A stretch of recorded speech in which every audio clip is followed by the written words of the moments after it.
Hello दोस्तों, इससे पहले वीडियो में मैंने आपको बताया था कि जिनको आईबीएस कॉन्स्टिपेशन की समस्या है उनको कौन सी आयुर्वेदिक दवाइयों का सेवन करना है। लिंक डिस्क्रिप्शन में दे दिया है। अगर आपको कॉन्स्टिपेशन की समस्या है तो जाके आप चेक कर सकते हो। आज की वीडियो में मैं बताऊंगा कि जिनको आईबीएस डायरिया की प्रॉब्लम है वो कौन सी आयुर्वेदिक दवाइयों का सेवन कर सकते हैं। मुझे खुद आईबीएस डायरिया की समस्या थी, तो आईबीएस डायरिया के दौरान मैंने कौन सी आयुर्वेदिक दवाइयों का सेवन करा। वैसे तो उससे पहले मैं बहुत सी अंग्रेजी दवाइयाँ भी खा चुका था। मैंने होम्योपैथिक की बहुत सी दवाइयाँ खाई थी जिससे मुझे कुछ खास फ़र्क नहीं पड़ा था। वो दवाइयों का कुछ ऐसा था कि जब तक मैं खाता था तो वो 2-4 घंटे के लिए तो असर कर जाती थी, मेरे दर्द को वो दवा देती थी, लेकिन वो जड़ से नहीं ख़त्म करती थी। तो काफ़ी समय से मैं दवाइयाँ खा रहा था और बहुत परेशान हो चुका था। हफ्ते में 500 की दवाइयाँ भी मैंने खाई थी, लेकिन उनका कोई रिजल्ट मुझे नहीं मिल रहा था। उसके बाद मुझे आयुर्वेदिक दवाइयों के बारे में पता चला, तो मैंने आयुर्वेदिक दवाइयों का सेवन करना शुरू करा। आयुर्वेदिक दवाइयों का आप जब भी सेवन करें तो आपने एक बात अपने जहन में ज़रूर रखनी है कि आपको आयुर्वेद की दवाइयाँ एकदम असर नहीं देंगी, मतलब कि आपको एकदम रिजल्ट नहीं मिलेगा। इसका रिजल्ट आने में आपको समय लग सकता है, क्योंकि आयुर्वेदिक दवाइयों की यही खासियत है कि ये देर से असर करती हैं, लेकिन जो भी असर करती हैं ये जड़ से करती हैं, यानी कि आपकी बीमारी को ये जड़ से ख़त्म कर देंगी। तो आपका इसका सेवन धीरे धीरे आपको इसका रिजल्ट मिलना शुरू होगा जब आप सेवन करना शुरू करेंगे। एकदम से आपको इसका रिजल्ट मिलना शुरू नहीं होंगे कि नहीं आप कहो कि आपने दवाई बताई और मैंने खाई और मुझे असर रिजल्ट नहीं मिले, तो ऐसा नहीं होगा। इसमें आपको पेशेंस रखना पड़ेगा।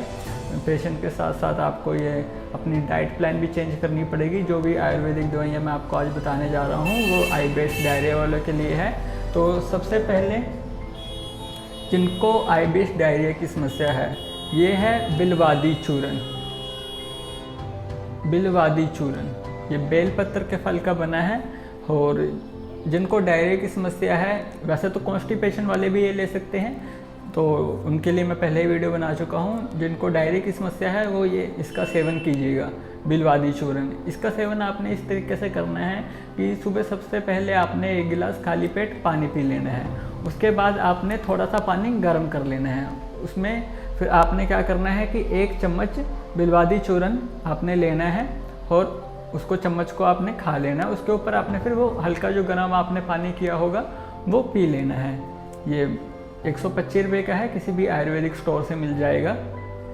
व्यास का मैंने बिलवादी चूर्ण लिया है। अगर किसी और कंपनी का बनता है तो भी आप ले सकते हो। इसमें चाहे आप पतंजलि का ले लीजिए, वैद्यनाथ का ले लीजिए, इसमें कोई प्रॉब्लम नहीं है, जिस मर्जी कंपनी का ले लीजिए। उसके बाद ये दवाई आप ले सकते हैं शंखबटी। जिनको भी डायरिया की समस्या है आईबीएस में और संग्रहणी यानी कि आईबीएस, उनके लिए बहुत फ़ायदेमंद है। शंखबटी है, ये आपको किसी भी आयुर्वेदिक स्टोर से मिल जाएगी। ये इसकी एक डब्बी में 40 गोलियां होती हैं। आपने इसका सेवन इस तरीके से करना है कि जब आप दोपहर का खाना खा के चुके हों उसके बाद आपने ये 1 गोली खानी है, और इसको इस तरीके से खाना है कि इसको आपने चबा के खाना है। उसके बाद आप पानी पी सकते हो। जो दूसरी आप इसमें दवाई ले सकते हो वो है कुटजगनबटी। ये कुटज की बनी हुई है कुटजगनबटी। ये देखिए इसमें लिखा भी हुआ है कि ये संग्रहणी और अतिसार के लिए लाभकारी है, यानी कि जिनको स्टूल में ब्लड आता है उनके लिए काफ़ी फ़ायदेमंद है। इसका काम क्या रहता है कि जो आपका मल बिखरा आता है उस मल को ये बांध देगी, यानी कि आपको पतले दस्त से आपके राहत मिलेगी। और इसका सेवन आपने इस तरीके से करना है कि दिन में जब आप दोपहर का भोजन कर चुके हो तो आपने 2 गोली खानी है। इसकी 2 गोली आपने, इसको चबाना नहीं है, आप सीधा इसको अंदर लगा सकते हैं। आपने उसके बाद पानी पी लेना है। दोपहर को 2 गोली और रात का जब आप भोजन कर चुके हो उसके बाद आपने ये 2 गोली लेनी है। उसके बाद जो सबसे फ़ायदेमंद आपको दवाई बता रहा हूँ मैं वो है कुटजारिस्ट। वैद्यनाथ की है, आप चाहे तो किसी भी कंपनी की ले सकते हैं।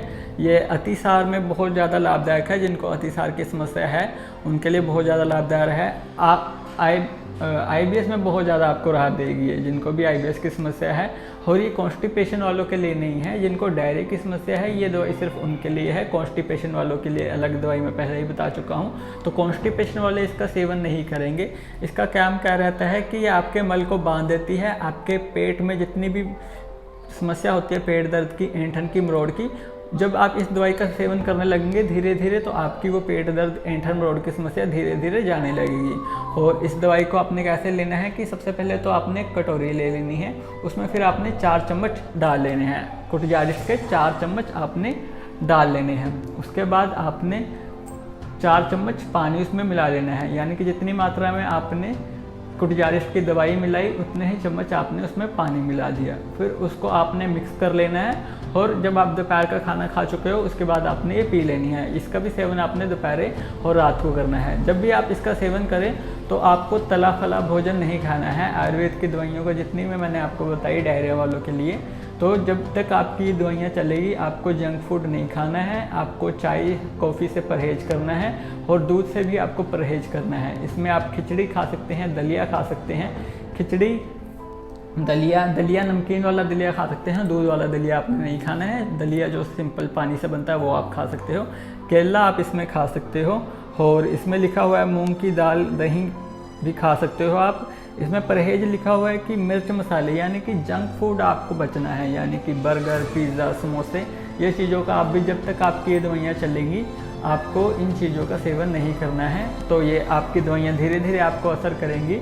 शुरू के हो सकता है कि 1-2 महीने आपको इसका रिजल्ट नहीं मिलेगा, लेकिन जैसे आप रेगुलर इनका सेवन करोगे तो धीरे धीरे आपको रिजल्ट मिलना शुरू हो जाएगा। होम्योपैथी के मुकाबले ज़्यादा महंगी नहीं है, ये बहुत ही जेन्युइन रेट पे ये दवाइयाँ आपको मिल जाएंगी। क्योंकि अंग्रेजी दवाइयाँ अगर आप लेने जाओगे तो आपको 2000-3000 से नीचे की आपको महीने की वो दवाई नहीं मिलेगी। और उसका भी 100% कोई IBS के लिए ऐसी दवाई नहीं है कि होम्योपैथिक वालों ने कोई दवाई बनाई हो जो 100% कहे कि हम IBS का क्योर कर देंगे, यानी IBS को जड़ से ख़त्म कर देंगे। लेकिन आयुर्वेद में IBS का उपचार है, जो कि मैंने आज आपको बताया कि ये दवाइयाँ, और सिर्फ दवाइयाँ खाने से आपका उपचार नहीं होगा। दवाइयों के साथ साथ आपको अपनी डाइट भी चेंज करनी पड़ेगी।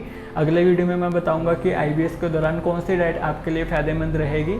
और इसके साथ साथ आप दवाइयाँ खाइए, आप अपना डाइट प्लान चेंज कीजिए, एक्सरसाइज भी ज़रूर कीजिए, नहीं तो ऐसे आपका IBS ठीक नहीं होने वाला। अपनी मेंटल हेल्थ पे ध्यान दीजिए, आप अपनी मेंटल हेल्थ भी मैनेज कीजिए।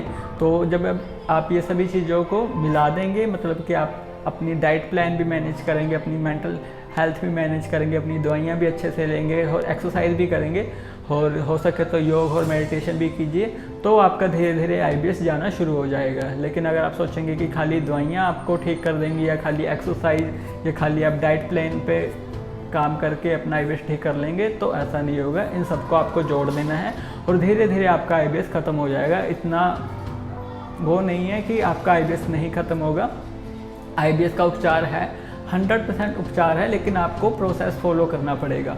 अगर आप प्रोसेस नहीं फॉलो करोगे, 1 महीने 2 महीने तक आपको कोई रिजल्ट नहीं मिलेगा और आप थक के हार के बैठ जाओगे कि नहीं मेरे को तो रिजल्ट नहीं मिला, मैं तो कब से कर रहा हूँ, मेरे को तो इतनी IBS की पुरानी समस्या है, तो ऐसे नहीं ठीक होगा। ये आपको पेशेंस रखना पड़ेगा। आपको एक पहले अपने माइंड के अंदर बिलीफ बनाना पड़ेगा कि IBS की समस्या ख़त्म हो सकती है, जब भी आपकी IBS की समस्या ख़त्म होगी।